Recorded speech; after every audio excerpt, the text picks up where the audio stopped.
Hello everyone, welcome to the session. I am Tabish Abbasi and I will be your trainer throughout this journey. So let's start this session. As you can see, this is the agenda of today's session. Basically, we are going to discuss about ages. और आज का topic एक ऐसा topic है जो दो topic का एमालगमेशन है। पहला रेशो, दूसरा एवरेजेस। मतलब आपको रेशो और एवरेजेस कम से कम आने चाहिए, तब आप इस सेशन को कंटिन्यू कर सकते हैं। ओके, आज के सेशन में हम कुछ क्वेश्चंस लेंगे और एजेस को बेहतर तरीके से समझने की कोशिश करेंगे कि एजेस में से किस तरीके के क्वेश्चन एग्जाम में आते हैं और किस तरीके से हमें उन्हें अप्रोच करना है। Okay, so let's move on. सबसे पहला क्वेश्चन देखो क्या बोल रहा है। Father is aged 3 times more than his son Ronit. After 8 years, he would be 2.5 times of Ronit's age. After further 8 years, how many times would he be of Ronit's age? देखो question को आराम से समझना है। Father is aged 3 times more than his son Ronit. अब एक तो है फादर और दूसरा है रोनित। अब रोनित की एज को मैं एक्स मान लेता हूँ। इस क्वेश्चन में क्या कहा गया है? Father is aged 3 times more than his son, मतलब अगर उसके सन की एज एक्स है तो वो 3 times उससे भी ज्यादा है। तो फादर की टोटल एज कितनी हो जाएगी? 4x हो जाएगी। ओके, और सन की एज तो कितनी है अपने पास? x है ही। अब देखो आगे क्या बोल रहा है कि after 8 years he would be 2.5 times of Ronnie's age, मतलब 8 साल के बाद, 8 साल जब मतलब अगर फादर की एज 4x है तो 8 साल के बाद मतलब उसमें 8 हमें प्लस करना पड़ेगा, 8 साल बढ़ेगा। और जब फादर बढ़ेगा 8 साल तो सन भी ऑब्वियसली बढ़ेगा। तो सन की एज कितनी थी? x थी, तो वो भी 8 साल बढ़ेगी। अभी बोल रहा है कि ये होने के बाद जो after 8 years he would be 2.5 times of Ronnie's age, मतलब जो फादर की एज हो गई वो कितनी हो गई? 2.5 times ऑफ रोनिस एज। जो फादर की एज हो गई वो इसके बराबर हो गई। अब सिंपल हम यहाँ पर इसे सोल्व करेंगे। देखो 4x + 8 is equals to 2 into 2 which is equals to 4 + 1 5। तो यहाँ पर आ जाएगा 5 डिवाइडेड बाई 2 और यहाँ पर x + 8। सिंपल। अब देखो ये 2 इधर पूरे में मल्टीप्लाई हो जाएगा और ये इधर मल्टीप्लाई हो जाएगा, क्रॉस मल्टीप्लाई हो जाएगा। 4x + 8 into 2 is equals to 5x + 8। Okay, और यहाँ पर क्या आ जाएगा? 4 2 are 8x + 16 is equals to 5x + 8। Okay, अभी देखो ये 8x और ये 5x, यहाँ से हमें क्या मिलेगा? 3x इज इक्वल्स टू 16, और यहाँ पर 5, यहाँ पर इंटू 5 भी हमें करना पड़ेगा। तो यहाँ पर 16 तो अपने पास ये हो गया और ये 40 ये हो गया। तो यहाँ पर 40 - 16 करेंगे तो हमें यहाँ पर क्या मिलेगा? 3x is equals to 40 - 6 which is equals to 24। x is equals to 24 divided by 3 which is equals to 8। तो यहाँ से x की वैल्यू क्या आ गई? 8 आ गई। और x हमने किसको माना हुआ था? रोनित की एज को। मतलब रोनित की जो एज आई वो कितनी आ गई? 8 years आ गई। और उसके बाद उसके फादर की एज क्या थी? 4x थी। तो इसका मतलब उसके फादर की एज क्या हो जाएगी? 4 into 8 which is equals to 32 which is equals to 32 years। Okay, अब देखो इस क्वेश्चन में क्या कहा गया है कि after further 8 years of how many times would he be Ronnie's age. मतलब हमें रेशो बताना है, या 8 साल के बाद उसके फादर की जो एज है वो रोनित की एज के कितने टाइम्स हो जाएगी, हमें ये बताना है। अब देखो मैं एक यहाँ पर टाइमलाइन बनाता हूँ। ये एक टाइमलाइन में बना रहा हूँ। ये अपना प्रेजेंट है और ये फ्यूचर होगा और ये पास्ट होगा। अब यहाँ पर एक बात बताओ, 8 उसमें 8 साल तो पहले ही प्लस हो गए और ये फिर फर्दर 8 साल बोल रहा है, तो यहाँ पर कितने हो जाएंगे? टोटल 16 years हो जाएंगे। तो रोनित की एज यहाँ से कितनी आ जाएगी? 8 + 16, ये और बाद वाले हो गए। तो यहाँ से कितनी आ जाएगी रोनित की एज? 24 years आ जाएगी। ओके, अब जब उस रोनित की एज बढ़ेगी तो फादर की बढ़ेगी। तो फादर की एज कितनी थी? 32। तो इसमें भी 16 years बढ़ेंगे तो यहाँ पर क्या आ जाएगा? 48 years आ जाएगा।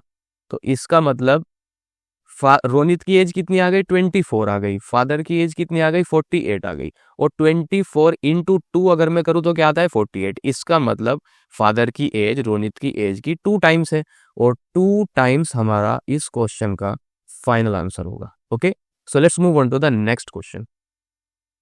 The sum of ages of 5 children born at interval of 3 years each is 50 years. What is the age of the youngest child? देखो इस क्वेश्चन में क्या कहा गया है?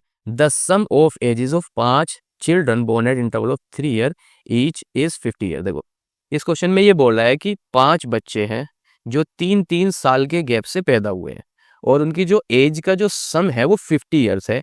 तो सबसे छोटे वाले बच्चे की एज बतानी है, वो कितने साल का है। सिंपल है। देखो इस क्वेश्चन को करने के 2 तरीके हैं। मैं पहले आपको पहले वाला बताता हूँ, बाद में दूसरा। ओके, देखो यहाँ पर सबसे पहले मैं क्या करूँगा, एक बच्चा A B C D मतलब 5 बच्चे पैदा हुए ना, तो जो बीच वाला बच्चा है उसको मैं X मान लेता हूँ, उसकी एज में X मान लेता हूँ। तो जो उसके बाद वाला होगा उसकी एज क्या होगी, उसकी एज X+3 होगी, क्योंकि 3 साल का गैप है ना सारों में। उसके बाद जो उसके बाद वाला होगा उसकी एज कितनी होगी, X+3 मतलब विच इज इक्वल्स टू X+6, तो इसकी हो जाएगी X+6। और जब बीच वाले की X है तो उससे जो जस्ट पहले होगा उसकी एज कितनी होगी, X-3 होगी। इससे पिछले वाले की कितनी होगी, X-3 so it will become X-6। Okay, अब यहाँ पर देखो -6 और +6 ये कैंसिल हो गया, -3 और +3 ये कैंसिल हो गया। अब यहाँ पर क्या बचा, x x x x और x, मतलब 5x बराबर किसके बराबर हो गए, टोटल एज इनकी कितनी थी, 50 ईयर्स थी, तो यहाँ पर 50 और x is equals to 50 divided by 5 which is equals to 10। तो यहाँ से x की वैल्यू कितनी आ गई, 10 आ गई। और ये 10 ईयर्स जो एज आई है ये किसकी आई है, ये इस बीच वाले बच्चे की आई है। ओके, अब हमसे क्या पूछा है कि सबसे छोटे वाले बच्चे की एज कितनी होगी, तो इसकी एज कितनी है, X-6 है। x की वैल्यू अपनी कितनी आई, 10, तो 10-6 विच इज इक्वल्स टू 4, मतलब जो सबसे छोटा बच्चा है उसकी एज 4 ईयर्स है। ओके, अब इस क्वेश्चन को मैं कैसे कर सकता था, इस क्वेश्चन को मैं ऐसे भी कर सकता था कि भाई जो सबसे छोटे वाला बच्चा है उसको मैं x मान लूँ प्लस, क्योंकि मुझे उसका क्या बताना है, यंगेस्ट चाइल्ड की एज बतानी है, सिंपल। तो यहाँ पर मैं क्या करूँगा, x, और यहाँ पर जो दूसरा है उसको क्या मान लूंगा मैं, X+3, और जो इसके बाद वाला है उसको क्या मान लूंगा, X+6, और फिर उसके बाद वाले को क्या मान लूंगा, X+9, और फिर X+12। फिर मैं इन्हें सम करूंगा और इसे इक्वेट करूंगा 50 के साथ, और फिर मैं इसका फाइनल आंसर निकाल सकता हूं। लेकिन मैंने इस तरीके से इसे क्यों किया, क्योंकि मैं इसका सम, दूसरे वाले तरीके से क्या नुकसान है मुझे करने में, इसका मैं सम करूंगा फिर इसे ऐसे करूंगा तब जाके मैं इसे कर पाऊंगा। लेकिन यहाँ पर देखो सीधा सिंपल तरीके से मैंने इसे कर लिया और मेरा यहाँ पर टाइम बच गया बहुत ज़्यादा, जो कि हमारा एग्जाम में प्राइम कंसर्न होता है। ओके, तो हमें ऐसे मेथड की तलाश करते रहना है जो हमारे क्वेश्चन को बहुत जल्दी से एकदम क्विकली सोल्व करवा पाए। Okay, so let's move on to the next question. A father said to his son, I was as old as you are at the present at the time of your birth. If the father's age is 38 years now, the son's age 5 years back was. देखो सबसे पहले मैं यहाँ पर timeline बना लेता हूँ। ये अपना प्रेजेंट है, ये फ्यूचर है और ये पास्ट है। ओके, अब यहाँ पर इस तरीके के क्वेश्चन जो भी होते हैं आपके सबसे पहले क्या करना है, आप इक्वेशन बना लो और जहाँ आपने इक्वेशन बनाई फौरन आपका क्वेश्चन सोल्व हो जाएगा। Okay, I was as old as you are at the present at time of your birth. अब प्रेजेंट में लेट्स सपोज हम क्या मान लेते हैं कि जो सन है उसकी एज में मान लेता हूँ कि उसकी एज x है। ओके, अब ये बोल रहा है कि जब वो बच्चा पैदा हुआ बर्थ के टाइम उसके फादर की एज भी x होगी, क्योंकि वो उतना ही बड़ा है उससे, तो उसके फादर की एज कितनी मान लूंगा मैं यहाँ पर x मान लूंगा। और उसके सन की एज उस टाइम क्या होगी, जब वो तभी पैदा हुआ है तो उसको 0 मान लेंगे। ओके, और अब उसके फादर की एज कितनी दी गई है, 38 साल दी गई है। सिंपल, इतना हमने समझ लिया, अब तक कोई कॉम्प्लिकेशन इसमें नहीं है। अब इसके बाद हमें क्या करना है, देखो अब यहाँ से पास्ट से जब वो प्रेजेंट तक आया, लेट्स सपोज हम मान लेते हैं कि वो x ईयर्स बढ़ा, x ईयर्स उसकी एज बढ़ी, तो यहाँ से जो फादर की जो सन की एज है वो कितनी थी, यहाँ से जो फादर की एज है वो कितनी थी, x और x, मतलब x plus x, father age बढ़ने के बाद x प्लस x बढ़ा तो वो कितनी आ गई, 38 साल आ गई। भाई उसके फादर की एज x थी और x सी टाइम्स वो बढ़ी, तो यहाँ उसकी करंट में कितनी है, 38 साल है ना, तो x प्लस x बराबर 38 साल के आ गया, 38 ईयर्स। तो यहाँ से क्या आ जाएगा, 2x is equals to 38, x is equals to 38 divided by 2 which is equals to 19। मतलब वो यहाँ से यहाँ तक उसका फादर कितना बढ़ा, 19 ईयर्स बढ़ा, तो वो बच्चा भी 19 ईयर्स बढ़ेगा। तो इसका मतलब क्या हुआ, उस वो जो सन है उसका, उसकी एज कितनी है, 19 ईयर्स है। ओके, अब इसने क्या पूछा है क्वेश्चन में, the son's age Y was 5 years back was. अब ये पूछ रहा है कि 5 साल पहले उसकी उम्र कितनी थी, उसकी एज कितनी थी। तो सिंपल क्या करेंगे, 19 माइनस 5 कर देंगे विच इज इक्वल्स टू 14। तो उसकी एज 5 साल पहले 14 साल थी, 14 ईयर्स थी। Okay, so let's move on to the next question. The sum of the present ages of a father and his son is 60 years. 6 years ago, father's age was 5 times of the age of the son. After 6 years, the son's age will be. देखो question को ध्यान से समझो। The sum of the present ages of father and son. एक तो father है और दूसरा सन है। इनकी एज का जो सम है वो कितना दे के रखा है, 60 ईयर्स दे के रखा है। ये अपनी फर्स्ट इक्वेशन बन गई। सिंपल इक्वेशन बनानी है और क्वेश्चन को सोल्व करना है, बहुत ही ईजी है। 6 साल पहले फादर्स एज, मतलब फादर की एज अगर इसमें से 6 साल में घटा दूं तो 6 साल पहले सन की भी कुछ और एज होगी, तो सन में से भी 6 साल घटाए जाएंगे जो उसका लड़का है सन।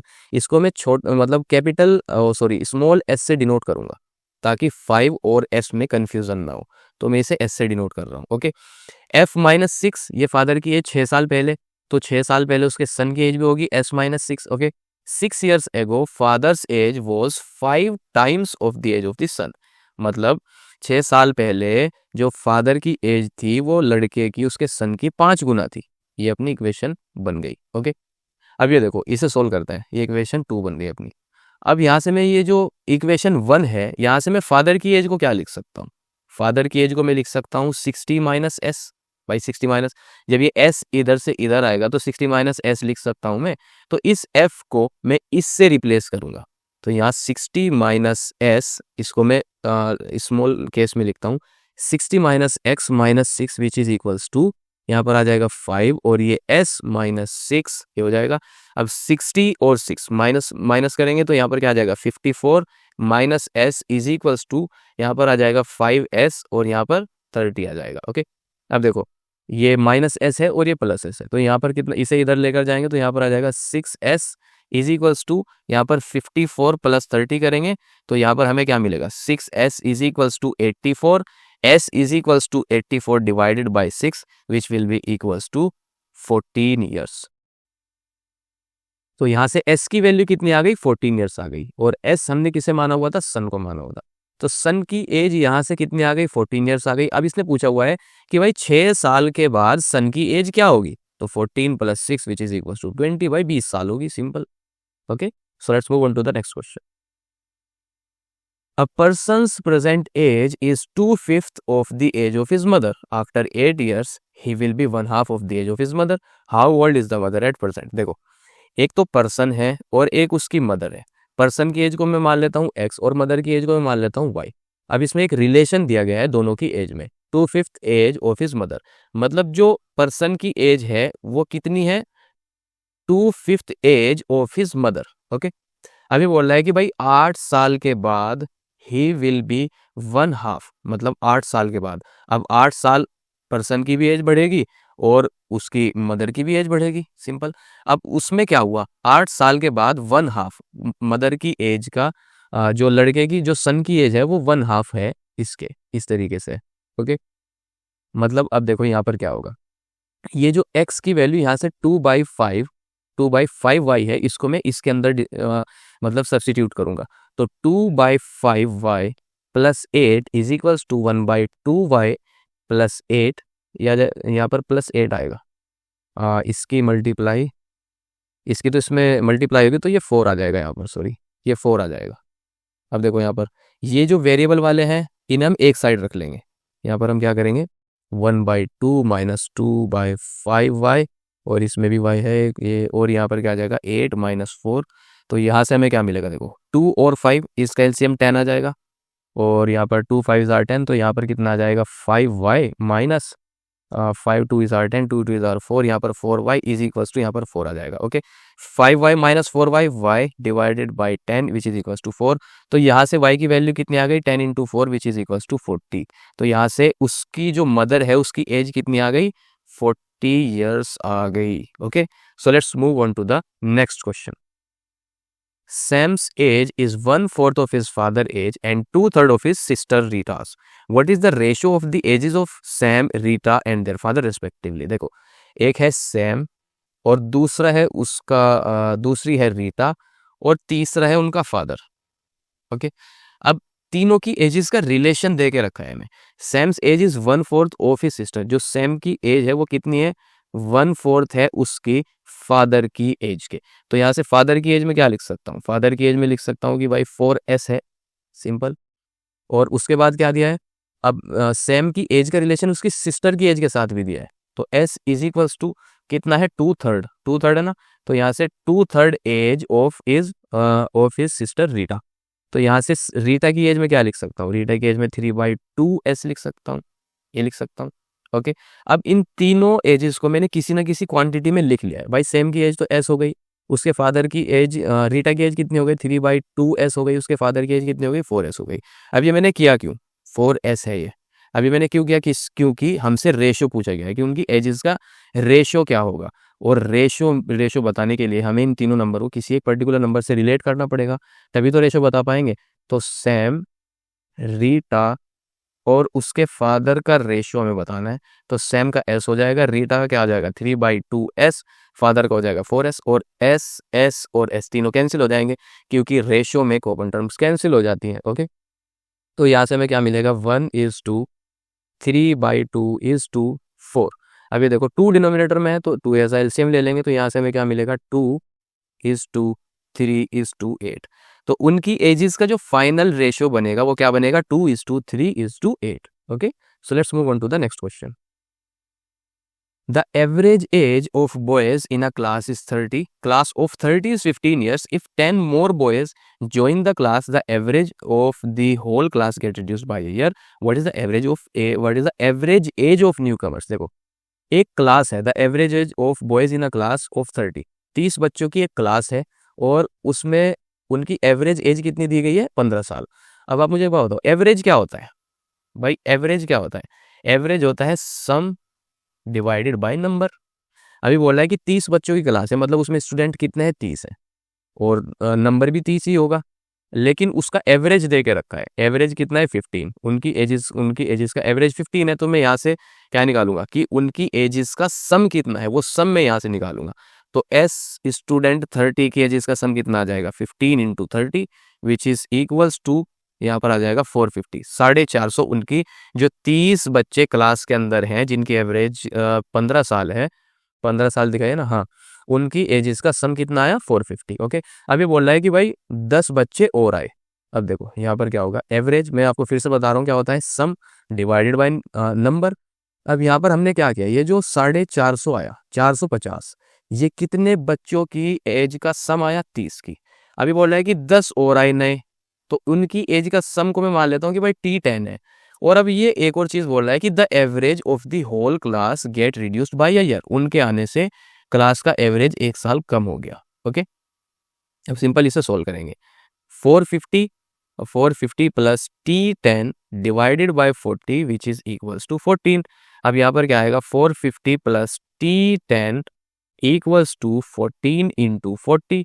तो यहाँ पर हमें क्या मिलेगा, यहाँ पर हमें मिलेगा 560, 560। ओके, अब यहाँ पर 450 प्लस T10 इक्वल्स टू, यहाँ से T10 की वैल्यू निकालेंगे 560 माइनस 450, ये बराबर आ जाएगी किसके, ये बराबर आ जाएगी 110 के।